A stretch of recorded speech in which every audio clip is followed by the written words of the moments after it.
Tonight, for your viewing pleasure, we have Mr. Alan Burnett, everybody's favorite uncle, the ever-huggable Bruce Timm, my arch-nemesis Glenn Murakami, and retired billionaire playboy Paul Dini. I'm Jason Hillhouse, and welcome to Inside Batman Beyond. Tonight, we're going to discuss Season 1.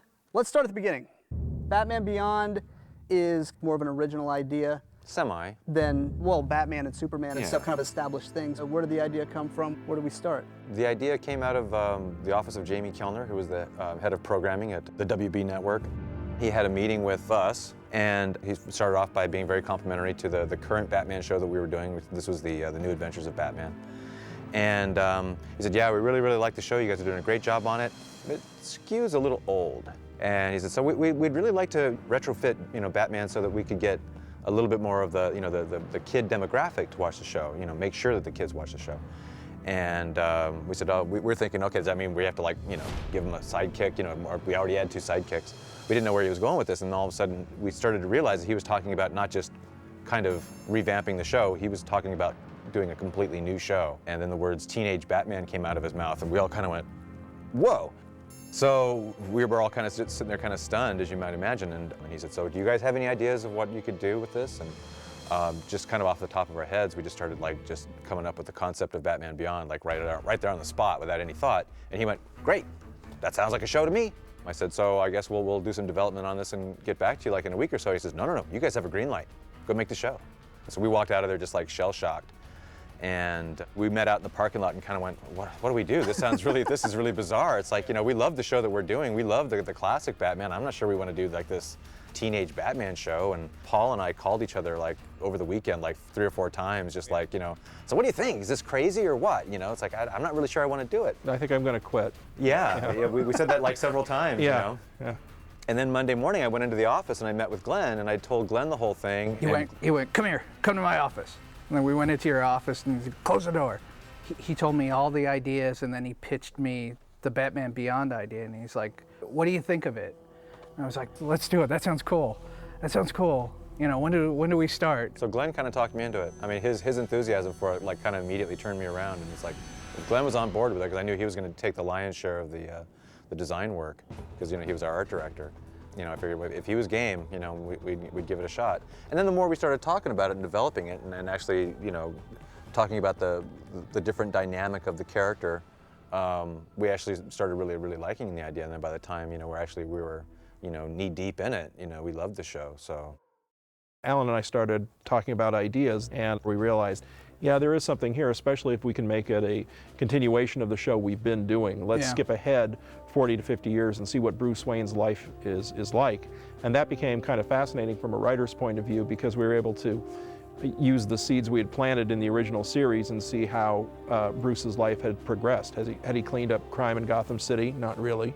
What had his struggle against crime brought him? He was a lonely old man living in a giant mausoleum with a dog as his only companion. So it's sad that that's what his vision brought him to, but you bring in this new character, Terry McGinnis, and suddenly that is like a shot of life for this guy.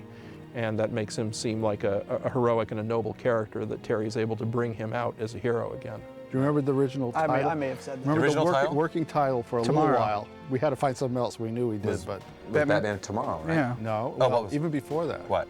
We were calling it the Tomorrow Night. Oh, the Tomorrow Night. Right. Thank God. We did. Well, what were some of the you said Batman Tomorrow. Batman Tomorrow, to Tomorrow Night, B2. I don't remember Was it that. with a little squared B squared kind of I thing? don't even know. It was Batman Tomorrow for a long time. For a long time. It was on all my, I think, development artwork. Yeah, I wrote Batman Tomorrow on it. So. And then somebody eventually realized, you know what, that's going to be really hard to do promotional interstitials tomorrow on Batman Tomorrow. I mean, That's what it was, tonight yeah. on, Yeah. Batman Beyond's a better title anyway. Yeah. It was a great title. Whose idea was that? I think that was mine. I think it was me. Yes, take it. I remember there were four titles that were in contention in the end.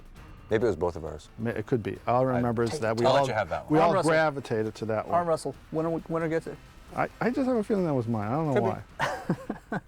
This really was kind of committing to saying this is a real Oh yeah, this is continuity. a definite continuity commitment because once you show Bruce Wayne, in his 80s, anytime you go back and show him again in his younger days, you kind of know, where it's going. So Bruce said, like, well, it won't wreck what we've already started. You know, it wasn't gonna conflict with the continuity we already started. it felt like a good natural continuation of it. It didn't seem all that contrived. It didn't seem forced and contrived. It felt, it felt good. But yeah. Jamie really liked the old Bruce Wayne idea. Yeah, that's And right. in fact, did. he liked the first design of Bruce Wayne that I did, where he looked really old. Boris Karloff. Yeah, the design. Boris Karloff, Yeah. Uncle Creepy thing. I mean, Yeah, he that really was liked really that. good. He had Yeah. like a blind Yeah, he had like eye, a blind and eye. He even was almost less bald. hair. And he was a mess. And Yeah. Jamie really liked that. And I remember afterwards we had a meeting. We had kind of a summit meeting where somebody mentioned the possibility of killing off Bruce Wayne, and that's when I slammed my fist on the table and said, "I will never kill off Bruce Wayne." It had to have been liberating to kind of have some of the contemporary shackles kind of lifted. Like literally now you can do anything. Well, yes and no. I mean, we didn't want to make it so futuristic that it was unrelatable. We didn't want it to look like Star Wars or Flash Gordon. We didn't Right. want people to have transporters and, jets and stuff. Even the fashions, we just said, okay, what's fashion gonna look like 50 years from now? Who knows? But it's probably not gonna be that different than what people are wearing now. They're Sure. still gonna be wearing shirts, they're still gonna be wearing pants and shoes, but they'll just be some kind of different cut. The biggest fashion statement we made was getting rid of lapels. Nobody's suit has lapels on them. Lapels are out in 50 Lapels years. are, You heard it they're here out. first. But, Well, when you draw guys in like double-breasted suits for like how many seasons? Yeah. It's like Yeah. I want to draw something new. So yeah, that's lapels out. Yeah. that was probably a reaction to that. Yeah. You know. So it's a real subtle kind of futuristic. Well, 50 years stuff. isn't that far. It's I not mean, that really, far. it's not like, But it's. it needed to be futuristic and still be Batman too. Right. That was the other thing. So How did you not fall into the trap of just, okay, everybody updated? Here's the Riddler in 50 years. You guys created a lot of new characters and a lot of new villains. We wanted to avoid that easy trap of just having, Poison Ivy Beyond and Two-Face Beyond, and Right. I mean, we wanted to have all new villains, and I mean, we did. Bane showed up, but he was really old and kind of sitting in a Freeze wheelchair. also. And Mr. Freeze, we couldn't resist because we love Mr. Freeze. But other than that, it was just kind of like, nope, let's not do the Joker and let's not do all that other stuff, because it was just. I think in the beginning we did have like, kind of a Riddler type and a Clayface type, but I think we just said, no, don't you do try to that. set No, some don't of do them up. that. Yeah. When we started Batman a decade and a half ago, that turned out to be a 6 to 14-year-old show.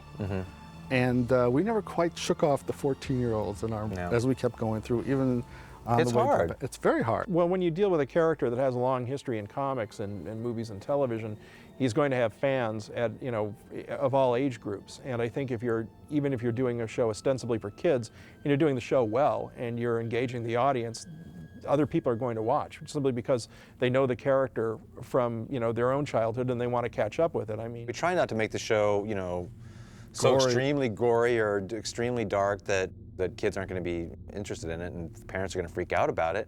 But when we make the shows, we're kind of writing the shows that we would have liked to have seen when we were, 10. Yeah. It's like literally when I was a kid, I would have died to watch a show like Batman Beyond. That would have been like, heaven. There's a villain that came from my 10-year-old brain. What? There's a show, we did a show called Untouchable, was that it? Untouchable. Untouchable, about a guy who had this repeller suit. Right? That's from a 10-year-old brain, that Wow. particular Which one. character is Neat. that? We never named him. We never named him in the thing. Wait, cut to picture of him now. Yeah. That's what he looked like. Yeah, Oh, that's there a he cool is. design. It looked really great. So we just try to make the best show that we can, and we're we're all geeks and we're all kind of kids at heart still. So we figure if we like the show, the kids are gonna like it too. I would say that it's been a successful start, and I thank you for your time this evening. Certainly. We'll talk to you later. Enjoy. Go watch the shows. See ya.